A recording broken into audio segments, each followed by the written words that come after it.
আপনাদেরকে দুইটা টিপস দিব। টিপস দুইটা খুবই ইম্পর্টেন্ট বলতে পারেন।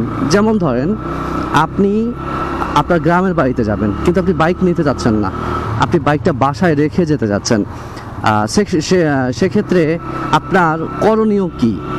হ্যাঁ, করণীয় কি? এই যে কোশ্চেনটা, এই কোশ্চেনের মধ্যে দুইটা ব্যাপার লুকিয়ে আছে।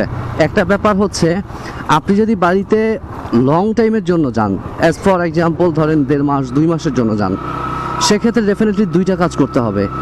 এক, বাইকের ব্যাটারির লাইন খুলে রাখতে হবে।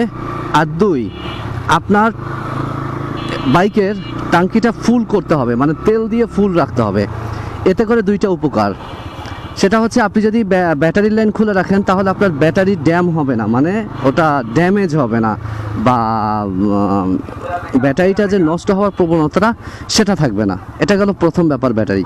আর দ্বিতীয় ব্যাপার হচ্ছে, অকটেনের ক্ষেত্রে আপনার যখন পুরো টাঙ্কিটা একদম লোডেড থাকবে, তখন সেক্ষেত্রে কিন্তু আপনার যে বিষয়টা, সেটা হচ্ছে যে মরিচার যে বিষয়টা, এই মরিচাটা আর ধরবে না।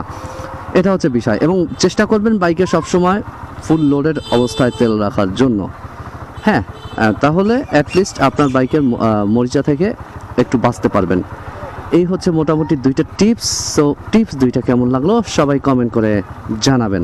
আশা করি আপনাদের উপকারে আসবে।